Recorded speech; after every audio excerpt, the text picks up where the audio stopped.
ఆంధ్రప్రదేశ్లో సార్వత్రిక ఎన్నికల్లో ఓట్ల కోసం నోట్లు ఇచ్చినటువంటి ఆ వైసీపీ ఎమ్మెల్యే అభ్యర్థి ఎన్నికల పూర్తయ్యాక ఎవరైతే ఓటర్లు ఓటు హక్కును వినియోగించుకోలేదో వారి దగ్గరికి వెళ్ళి నేను ఇచ్చినటువంటి నోట్లను నాకు తిరిగి ఇచ్చేయండి, మీరు నాకు ఓటేయలేదు కాబట్టే నేను ఇచ్చిన నోటు నాకు తిరిగి ఇచ్చేయండి అంటూ ఓటర్లని అభ్యర్థిస్తున్నారు అంటూ ఒక వార్త ఇప్పుడు సోషల్ మీడియాలో చక్కర్లు కొడుతున్నటువంటి నేపథ్యంలో అసలు ఎవరు ఆ ఎమ్మెల్యే అభ్యర్థి, ఎందుకు అతను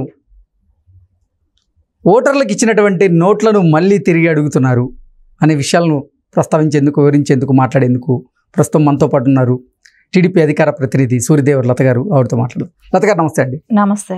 సార్వత్రిక ఎన్నికల్లో ఓట్ల కోసం నోట్లు ఇచ్చినటువంటి ఆ వైసీపీ ఎమ్మెల్యే అభ్యర్థి సార్వత్రిక ఎన్నికల పోలింగ్ పూర్తయ్యాక ఎవరైతే ఓటు హక్కు వినియోగించుకోలేదో వారి దగ్గరికి వెళ్ళి మీరు నాకు ఓటేయలేదు, నేను ఇచ్చినటువంటి నోట్లను నాకు తిరిగి ఇచ్చేయండి అంటూ వారికి వార్నింగ్ ఇచ్చినట్లుగా ఒక వార్త ఇప్పుడు సోషల్ మీడియాలో చక్కర్లు కొడుతూ ఉంది. ఇంతకీ ఏ అసెంబ్లీ నియోజకవర్గం అది, ఏ ఎమ్మెల్యే అభ్యర్థి అతను అంటే ఏం చెప్తారు? వైజాగ్ తూర్పు నుంచి ఎంవివి సత్యనారాయణ గారు. ఆయన ఇప్పుడు అధికార పార్టీలో ఉన్న ఆయన గతంలో ఎంపీగా చేశారు, ఇప్పుడు ఎమ్మెల్యేగా ఆయన కంటెస్ట్ చేయటం జరిగింది. కొన్ని సినిమాలు కూడా ప్రొడ్యూస్ చేసినట్టున్నారు ఆయన. సినిమా ప్రొడ్యూసర్ కూడా.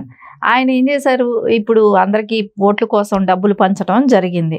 సో ఇప్పుడు ఏంటంటే ఆయన మొత్తం అంటే పోలింగ్ బూతుల దగ్గర నుంచి లిస్టులు తెప్పించుకోవటం, ఆ లిస్టులో ఎవరెవరు మనకు వేసుంటారు, ఎవరు ఓటేయలేదు, ఆ వేయిన క్యాండిడేట్లని ఎవరెవరు అనేది దాన్ని లిస్టు చేసుకోవటం, ఆ బూత్ ఏజెంట్లు అయితే ఎవరెవరిని కూర్చున్నారో ఆ రోజు వాళ్ళందరినీ పిలిపించటం, ఇవన్నీ ఆయన ఇప్పుడు లెక్కలు చూసుకుంటున్నాడంట.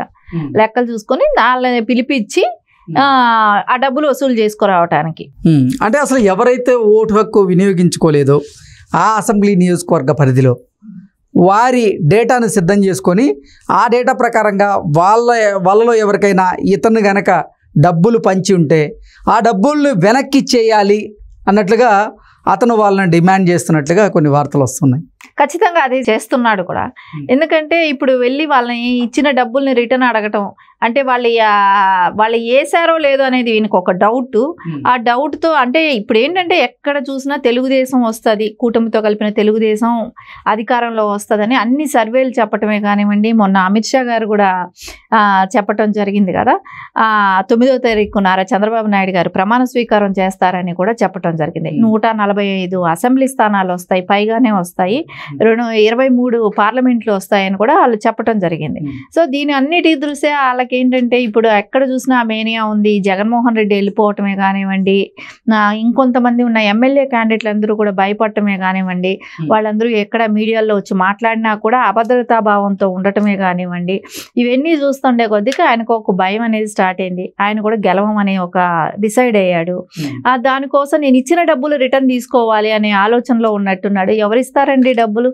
ప్రజలందరూ కూడా ఏమంటున్నారు, అప్పుడే కూడా షర్మిల గారే ఏం చెప్పారు, డబ్బులు ఇస్తే తీసుకోండి, మీ డబ్బులే దోచుకున్నారు, ఆ డబ్బులు ఇస్తే తీసుకోండి అని స్వయాన జగన్మోహన్ రెడ్డి సొంత చెల్లెలైన ఆవిడే చెప్పింది. మా అన్న దోచుకున్నాడు, ఆ డబ్బులే ఇస్తున్నాడు, తీసుకోండి అనే చెప్పింది. ఇంకా ఎవరి మటుకు ఎందుకు ఇస్తారు, ఇచ్చే ఆస్కారమే లేదు. కాకపోతే ఆయన సాటిస్ఫాక్షన్ ఏంటో ఇప్పుడు అంటే ఇంకా వాళ్ళని కూడా పంపించాలేమో ఇంటికి, అందరి ఇళ్ళకి ఇచ్చిన డబ్బుల్ని అడుక్కోవటం సరిపోతుందేమో. ఇంకా ఈ 4వ తారీఖు వరకు ఎవడు ఎంతవరకు ఇస్తారో అని, ఎవడు ఇచ్చేవాడు ఉండడు, దాని గురించి పట్టించుకునేవాడు ఉండడు, ఇంకా అసలు భయపడేవాడు కూడా ఉండడు. ఎందుకంటే ఎట్లాగో గవర్నమెంట్ రానప్పుడు ఎందుకు భయపడతారు, భయపడి రిటర్న్ ఎందుకు ఇస్తారు, ఇచ్చే అవకాశం కూడా ఉండదు. కాబట్టి ఖచ్చితంగా ఇచ్చిన డబ్బులకి ఆయన దిగులు పడతా ఇంట్లో మంచం ఎక్కుతాడేమో కానీ డబ్బులు అయితే రూపాయి వచ్చే పరిస్థితి అయితే ఉండదు. ఓకే. ఎంవివి సత్యనారాయణ గారు విశాఖ తూర్పు నుంచి వైసీపీ ఎమ్మెల్యే అభ్యర్థిగా ఆయన బరిలో దిగారు, ఆయన పోటీ చేశారు. అయితే కొంతమందికి ఎవరైతే వైసీపీకి అనుకూలంగా ఓటు వేస్తారో వాళ్ళందరికీ కూడా ఆయన డబ్బు పంపిణీ చేసినట్లుగా కొన్ని వార్తలు అయితే చూసాం మనం. ఈ నేపథ్యంలోనే తనకి ఓటు వేయని వారి దగ్గర నుంచి, అలాగే అసలు ఓటు హక్కే వినియోగించుకోని వారి దగ్గర నుంచి కూడా ఆయన ఇచ్చినటువంటి డబ్బుల్ని తిరిగి అడుగుతున్నాడు అంటూ వార్తలు వస్తున్న నేపథ్యంలో అసలు ఏంటి నిజంగా అంటే అడగాల్సిన పరిస్థితి ఎందుకు వచ్చింది? అసలు ఏ ఏ ప్రాంతాల్లో ఆయన ఓటర్లను తిరిగి డబ్బులు అడుగుతున్నాడు, ఆయన పంచిన డబ్బుల్ని అంటే ఏం చెప్తారు? ఆయన కొన్ని ప్రాంతాలను సెలెక్ట్ చేసుకోవటమే కానివ్వండి, ఇప్పుడు తమిళ్ స్ట్రీట్ అని, చైతన్య కాలనీ అని, ఇట్లా కొన్ని రెల్లి కాలనీ, ఇలాంటి కాలనీలన్నీ కూడా ఆయన పంచాడు కాబట్టి, ఇంకా చాలా కాలనీస్ ఉన్నాయి, అన్ని పంచాడు కాబట్టి అక్కడికి వెళ్ళి మళ్ళీ రిటర్న్ అడగటము. అంటే ఇంకొక విషయం కూడా, అంటే డబ్బులు తీసుకొని ఓటు వేయిన వాళ్ళు, అంటే ఆ లిస్ట్లో పేరు నోట్ చేస్తారు కాబట్టి డబ్బులు తీసుకొని ఓట్ బ్యాంక్ వరకు కూడా రాలేదేమో, అలాంటి వాళ్ళ విషయం కూడా తెలుస్తుంది కదా అనే ఆలోచన ఆయనకు ఉండొచ్చు. మేబీ ఇప్పుడు ఎవడూ భయపడాడండి, గెలిచే అవకాశం లేనప్పుడు ఎవరు కూడా రిటర్న్ ఇవ్వరు. వాళ్ళు ఒకవేళ ఓటు హక్కు వినియోగించుకోకపోయినా కూడా భయపడే అవకాశం లేదు. ఒకవేళ ఓటు హక్కు వినియోగించుకున్న వాళ్ళ గురించి కనుక మనం మాట్లాడితే, వాళ్ళు ఎంవివి సత్యనారాయణ గారికి ఓటేశారో లేదో ఆయన ఎలా గ్రహించగలడు, ఎలా తిరిగి ఇవ్వాలి అని ఆయన అడగగలడు అంటే ఏం చెప్తారు? అంటే రేపు పొద్దున ఈయన ఎవరు వేశారు ఎవరు వేయలేదు అనేది ఒక లిస్ట్ పెట్టుకొని, రేపు పొద్దున పోలింగ్ బూతుల వైజ్ ఆ ఈవీఎంలు ఉంటాయి కాబట్టి, అంటే మనిషి అనేది తెలియదండి, అది ఇంపాసిబుల్, ఎవరు వేశారు ఎవరు వేయలేదు అనేది ఇంపాసిబుల్, కనిపెట్టడం అనేది ఇంపాసిబుల్. కాకపోతే వీళ్ళు పంచిన దానికి అక్కడ రాకుండా ఉండటానికి వీళ్ళు ఎవరైతే ఇంత మెజారిటీ ఆ బూత్లో ఇంత మెజారిటీ వస్తుంది, ఇన్ని ఓట్లు మనకు పడతాయి అనుకున్నప్పుడు, అవి పడనప్పుడు అక్కడ ఖచ్చితంగా వాళ్ళు డబ్బులు తీసుకొని కూడా వేయనట్టే ఉంటది. అంటే అసలు ఎంవివి సత్యనారాయణకి ఎవరు ఓటేశారో ఎవరు వేయలేదో ఎవరికి తెలియదు. అలాంటప్పుడు అసలు ఎంవివి సత్యనారాయణ నాకు వీళ్ళు ఓటేశారు వీళ్ళు వేయలేదు అని ఎలా గ్రహించగలడు, ఎలా వాళ్ళని అడగగలడు అంటే ఏం చెప్తారు? అంటే వాళ్ళు తెలుగుదేశం సింపతి పరులు అయి ఉండే వాళ్ళని ఏమైనా గెస్ట్ చేశాడేమో, ఈ కొద్ది రోజుల్లో ఏమైనా బయటపడ్డదేమో, వాళ్ళు దానికి వేశారు కాబట్టి నాకు డబ్బులు ఇవ్వాలని ఆయన అనుకుంటున్నాడు. కానీ ఆయన ఇప్పుడు అందరూ నాయకులు చెప్పింది ఏంటి, అప్పుడు ఖచ్చితంగా తెలుగుదేశం పార్టీ కానీ కాంగ్రెస్ కానీ జనసేన కానీ బీజేపీ కానీ అందరూ నాయకులు చెప్పింది ఒకటే మాట, డబ్బులు ఇస్తే తీసుకోండి, మీకు నచ్చిన వాళ్ళకి ఓటేయండి, డబ్బులతో ప్రలోభ. ప్రతి రాజకీయ పార్టీకి సంబంధించినటువంటి అధ్యక్షులు చెప్తున్న మాటలదే. జగన్మోహన్ రెడ్డి గారు చెప్పారు, అలాగే నారా చంద్రబాబు గారు చెప్పారు, అలాగే పవన్ కళ్యాణ్ చెప్పారు.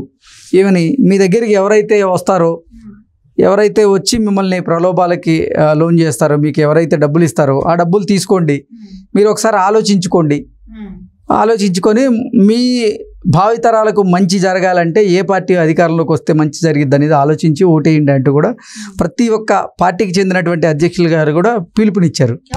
సో ఈ నేపథ్యంలో అంటే ప్రతి ఒక్కరూ మొన్న జరిగినటువంటి ఎన్నికల్లో ప్రతి ఒక్క పార్టీ కూడా పంచినట్లుగా కొంత సమాచారం అయితే అందుతుంది. అన్ని ప్రధాన పార్టీలు కూడా పంచాయి అనేటువంటి మాటలు వినిపిస్తున్నటువంటి నేపథ్యంలో ఓటర్లు కూడా అందరి దగ్గర డబ్బులు తీసుకోవడం, వాళ్ళకి ఎవరి వల్ల అయితే న్యాయం జరిగిద్ది అనుకుంటే వాళ్ళకి వేస్తున్నట్లుగా కూడా మనం చూస్తూ వస్తున్నాం. ఇప్పుడు అన్ని పార్టీలు చెప్పిన విధానం కూడా అదే అన్నప్పుడు వాళ్ళకి ఎవరి డబ్బులు ఇచ్చినా తీసుకున్నారు ఓటర్లు. కానీ వాళ్ళకి నచ్చిన వాళ్ళకి ఓటేసుకునే హక్కు అయితే ఖచ్చితంగా ఉంది. కానీ ఇచ్చిన వాళ్ళది తప్పే కదా. అక్కడ వాళ్ళ ఓట్లు డబ్బులు ఇస్తే ప్రలోభపడి వాళ్ళు ఓటేస్తారని అనుకున్నప్పుడు, సో అది వాళ్ళ ఇష్టం, ఓటు హక్కు వినియోగించుకోవటం అనేది. సో వాళ్ళు ఎవరికైనా ఓటేస్తారు. సో అక్కడ తీసుకున్న వాళ్ళది తప్పు అన్నప్పుడు ఇచ్చిన వాళ్ళది కూడా తప్పే కాబట్టి ఇవ్వకుండా ఉంటే ఆ ప్రాబ్లమే ఉండదు. అన్ని పార్టీ ఇవ్వటం మూలాన, ఏ పార్టీ అయినా ఇవ్వటం మూలాన వాళ్ళకి అలాంటి ఈరోజు ఓడిపోయే పరిస్థితులు ఉన్నప్పుడు ఇన్ని కోట్లు మనం ఖర్చు పెట్టాము, సో అది ఎట్లా రికవరీ చేసుకోవాలనే ఆలోచన కూడా, ఇవ్వకుండా ఉంటే ఆలోచనే రాదు. ఖచ్చితంగా వాళ్ళు ఇచ్చారు కాబట్టి వాళ్ళు ఓటమి భయంతోనే ఆయన ఇచ్చినటువంటి డబ్బును వెనక్కి ఇవ్వాలి అంటూ ఎంవివి సత్యనారాయణ గారు ఓటర్లను డిమాండ్ చేస్తున్నారు అని మనం భావించవచ్చు అంటారా? ఆయన అదే చేస్తున్నాడు కదా. ఖచ్చితంగా ఆయన ఏంటంటే, మనం డబ్బులు ఇచ్చాం, వాళ్ళు రిటర్న్ ఇచ్చేస్తే బాగుండు, అది ఇవ్వట్లేదు, వాళ్ళు ఇచ్చే పరిస్థితే లేదు. అసలు ఆయన ఎలా అలా అనుకున్నాడో తెలియట్లేదు. కానీ అది డబ్బులు ఎలా రిటర్న్ వస్తాయి, ఇచ్చిన డబ్బుల్ని ఎలా రికవరీ చేయగలుగుతారు? అంటే మీరు లంచం ఇచ్చారు, లంచం ఇచ్చిన చోట రిటర్న్ అడిగితే ఇస్తారా? ఇవ్వరు కదా. సేమ్ అదే ప్రజలు కూడా ఏంటంటే, మీరు ప్రజలకు లంచం ఇచ్చారు, వాళ్ళు కూడా తగిన రీతిలో బుద్ధి చెప్పారు. సో ఇకనైనా కూడా ఎవరైనా సరే క్యాండిడేట్లుగా ఉన్న వాళ్ళు డబ్బులు పంచడం అలవాటు చేయకండి. సో రేపొద్దున వాళ్ళు కూడా నిజాయితీ పరులుగా ఉంటారు, వాళ్ళు ఓటు హక్కు వినియోగించుకుంటారు. ఈ రోజు మీరు డబ్బులు ఇచ్చినా వాళ్ళు ఇష్టం వచ్చిన వాళ్ళకే ఓటేశారు, సో డబ్బులు ఇవ్వకపోయినా అదే చేస్తారు. ఖచ్చితంగా మీరు జాగ్రత్తగా ఉండాలి. కానీ మీరు ఇవ్వకుండా ఇచ్చి అలవాటు చేశారు, ఇచ్చిన దానికి వాళ్ళకి ఎవరు అవసరమో వాళ్ళకే ఓటేశారు. సో దీనిలో తప్పు పట్టాల్సిన అవసరం అయితే ఏమీ లేదు.